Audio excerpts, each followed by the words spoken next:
Imagine a weapon that can hit a target and keep going after it's obliterated it endlessly. Well, you don't need to, because that's exactly what Space Racer's gun does.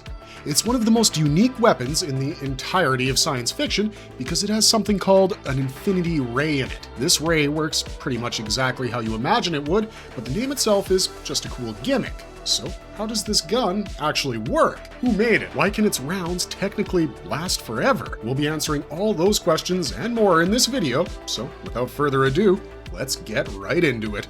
Anything in its path, but it required a steady hand. What is this gun actually supposed to be?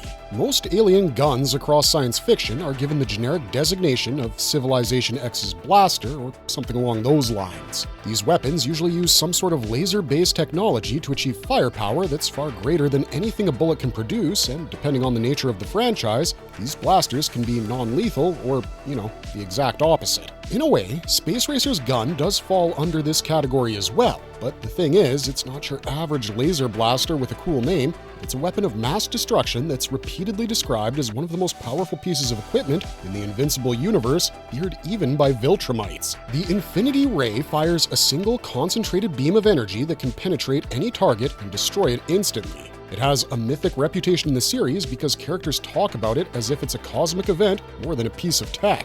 When Nolan tells Alan the alien that they're going to recruit Space Racer for the coalition of planets' war with the Viltrumites, Alan is skeptical beyond measure because in his mind, both Space Racer and his gun are myth. Nolan himself wrote a novel as part of his space adventurer series called The Man with the Invincible Gun, which immortalized the legend of Space Racer's gun before we even witnessed what it can do.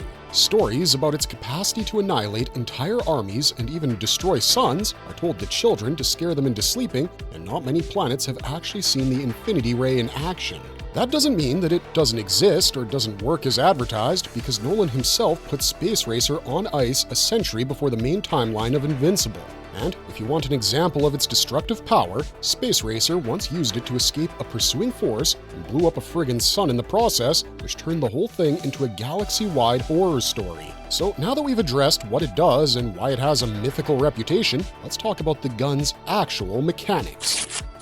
If the Infinity Ray is indeed real, how does the Infinity Ray gun actually work in-universe? In Nolan's novel, The Man with the Invincible Gun, he says this about Space Racer, whom he renamed Space Rider for artistic purposes. Essentially, it was said to emit an unstoppable energy wave that destroyed anything in its path, but it required a steady hand and, more importantly, a steady mind. It wasn't a weapon to be used in haste. That's basically the mechanism and user guide for Space Racer's gun summed up in about 3 lines. To go deeper into this breakdown, the Infinity Ray, when used, emits a single blast of energy that travels in a straight, unstoppable line. It doesn't have a magazine because we've never actually seen him reload it. This implies that the ammunition is something akin to a nuclear core or a self-sustaining source of energy, kind of like an arc reactor. Fans have long speculated on the nature of this energy beam, with some saying that it can be concentrated plasma, while others believe it's an atomic destabilizer. We tend to think more in the direction of the latter because using concentrated plasma beams requires intense amounts of heat, and the chain reaction itself can be lethal to the person firing it. An atomic destabilizer makes more sense because Space Racer's gun can destroy entire planets and suns. In fact, it can pierce virtually anything, and even after hitting its target, the blast doesn't naturally dissipate, which makes each shot feel like it's leaving a permanent scar in space. The only time we've actually seen this blast kind of fizzle out is when Space Racer sent it through a planet and it reacted with its core. This supports our hypothesis that the gun functions off of some sort of atomic destabilization energy. It's possible that the reaction that produces the unbroken energy beam can only be broken once it comes into contact with something that emits similar levels of high-intensity energy, but we can neither confirm nor deny this because no one actually knows how Space Racer's gun operates. This is the main reason Nolan wrote that Space Racer's gun is to be used with a steady hand and a steadier mind, because if used hastily, it can kill allies as easily as hostiles. And as an added failsafe, the weapon is psychically keyed to Space Racer, meaning only he can even use it, let alone properly fire it. Nolan also called the gun invincible, which implies that the weapon itself is treated as an indestructible object with an infinitely piercing beam that keeps on going until it exits the scene or it hits something catastrophic. So now that we've broken down much of the inner workings of Space Racer's weapon, let's talk about why it's the perfect thing to deal with Invincible's main villains, the Viltrumites. Why is the Infinity Ray so terrifying to Viltrumites? Viltrumites are usually perceived as living, breathing, endgame bosses. They don't fear anything because they're the pinnacle of evolution. They're unfathomably strong, extremely fast, and so durable that only other Viltrumites, or a specific race of aliens called the Ragnar, can fight them on an even keel. Viltrumites have amazing regenerative capabilities that allow them to heal from life-threatening injuries, like Conquest putting his hand through Mark's abdomen and literally pulling his guts out. All Mark needed to bounce back from that was a simple patch job, some good nutrition, and a little bit of time. The entire Viltrumite genetic makeup is all about being the most unkillable species in the whole galaxy, if not the universe, yet this one gun is known to kill them outright, which is why it's feared by their entire civilization. In fact, Nolan was dispatched by the Empire to locate and neutralize Space Racer precisely because his gun is the one thing that even monsters should be scared of, and basic common sense would dictate that any weapon that can blow up planets should generally be avoided.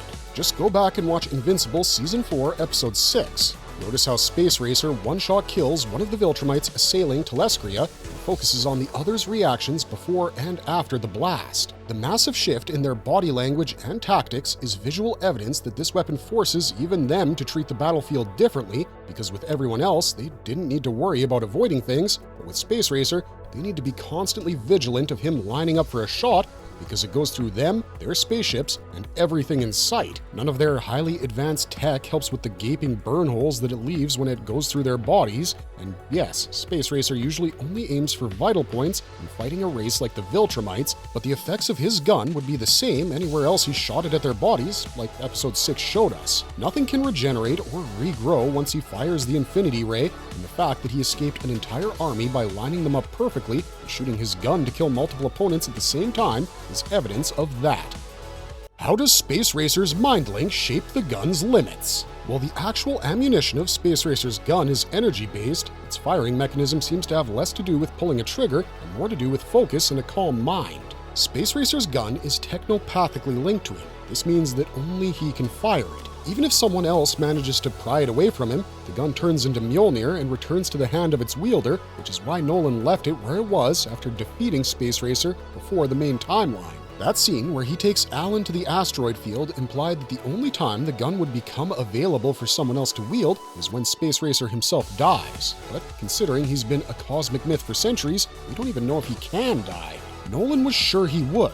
Yet, when he touched the gun, it immediately shot back to Space Racer and kind of resuscitated him. Of course, Space Racer's metabolism had a role to play as well because he's insanely fit for his age, but the fact that the gun's return broke him out of stasis is rather telling because it turns him into both the key and the bottleneck for this universe-breaking weapon. It's genetically linked to him, and in order to make it work, he must concentrate and remain relatively undistracted. Did you notice that every time Space Racer prepares a shot, whether he's lining up angles or taking time to aim, he looks unusually locked in? That's because those quieter moments visually underline the mental commitment required to fire the Infinity Ray rather than casually spamming it like it's a Tommy gun. Space Racer's mind is attuned to his devices on a level where you'd think he was a technician. Not only is the gun linked to his mind, but so is his hover bike, which he can summon instantly without even needing to say a stupid code word like Carpo. Keep that technician line in mind because it'll become relevant later as well, but for this section, we think we've explained sufficiently why only Space Racer can use his gun. The immense concentration required to make it work means that he can only fire one beam at a time, and because he can't control its trajectory once it leaves the gun, as well as the fact that it needs a cooldown period before round 2, makes the Infinity Ray more of a wild card than a reliable piece of heavy artillery. If he shoots it towards multiple Viltrumites and misses, he has no way of following up immediately because his gun needs to recalibrate before firing again.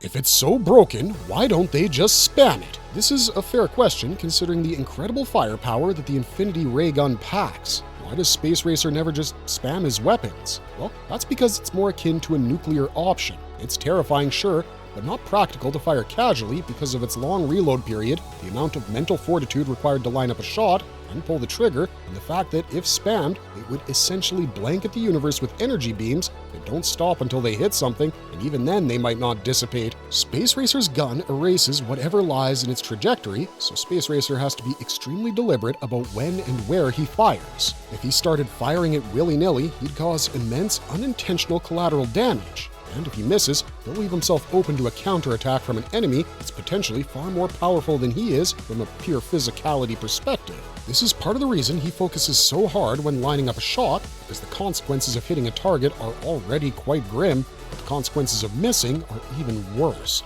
Plus, grounding a weapon like this with a practical restriction is essentially good storytelling, because if the Infinity Ray could have been used like a machine gun, it would become the most overpowered thing in the Invincible-verse, more so than any Viltrumite. How has the gun shaped major events in Invincible? Given its unstoppable nature and the immense scale of damage it inflicts whenever it's used, Space Racer's Infinity Ray gun is only used at critical junctures and always manages to change the status quo in some way. In fact, the gun itself has a bit of a mini arc situation going on because we see its legend, its past deeds, its current potential, and its usage in the war against the Viltrumites. Before Space Racer was found, his legend included the stories about him escaping armies with a single blast and blowing up an entire sun. Then came his battle with Nolan, which Nolan only won because he used his mind to fight Space Racer, not his body. He figured out that the key to defeating him was separating him from his weapon, so he did that by stacking asteroids on top of him. After being revived, Space Racer immediately used his gun to show Nolan that he needed to be very careful with his words because a century of confinement had only managed to make him angry. To prove his point, he shot his gun through multiple asteroids, and after being convinced that he needs to join the Coalition to defeat Viltrumites once and for all, Space Racer proved his worth as an addition by dealing with the Viltrumite attack on Telescria with Tech Jacket and Alan as his main backup. Nolan, Mark, and Oliver were still stuck on the planet where Mark killed Conquest, but Space Racer and his Infinity Ray gun saved the day, and Telescria as a whole, by brutally murdering several important Viltrumites and destroying their spaceships to boot. Spoiler alert, because this information will become relevant by the end of this season, but Space Racer's gun also plays a crucial role in Thaddeus' offense on Viltrum, where they take down at least 8 Viltrumites, and it also assists their retreat when their plans go wrong. Space Racer's gun remains the main offensive weapon of the Coalition for the rest of the series, with the only person who can truly outpace its beams being Thrag, the main villain of the entire franchise. The Infinity Ray gun is a character in its own right, and the arc it has throughout the series is proof of that. But having said all this awesome stuff about it, let us now ask you the main question that everybody wants an answer to: where does this piece of god-tier tech come from?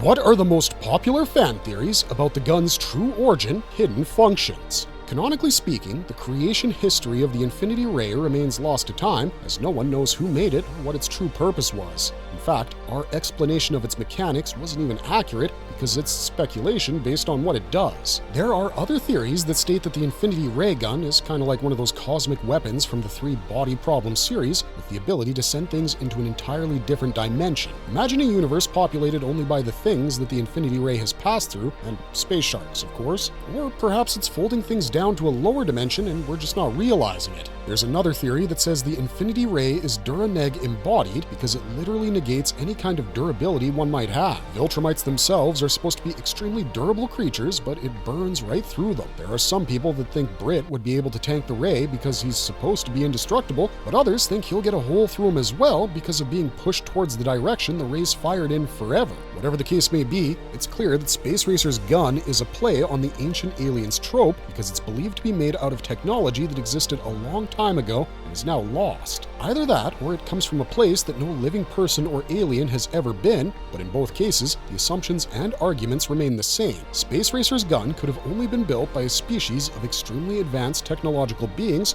or a godlike figure akin to Hephaestus, but for space. In fact, there's only one group that has enough technical know-how to pull off a creation like this from the universe that we're aware of, and those are the Technicians. The guys who fixed up Angstrom Levy and then enslaved him are the only species of beings with the knowledge to create anything even remotely resembling Space Racer's gun. But given that they exist in an alternate dimension and have enslaved Angstrom precisely because they want to travel the multiverse, it's unlikely that they made the Infinity Ray. If there was a parallel species like the Technicians in the mainstream Invincible universe, then they would be the ones we'd be looking at right now because that's the only realistic option. However, since we don't know anything about such a species and Robert Kirkman never elaborated on Space Racer's origins or backstory, the origins of both him and his iconic weapon will forever remain a mystery. Unless, the show tells us or something.